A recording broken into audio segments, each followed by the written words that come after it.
Here I have POCO M3 Pro, and today I'm going to show you how to change screen timeout time on this device. So firstly, let's open settings, then go to the display section, and here you can find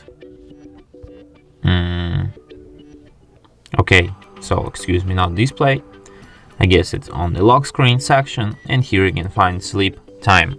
You can set it on 15, 30 seconds, 1, 2, 5, or even 10 minutes, or just to sleep never.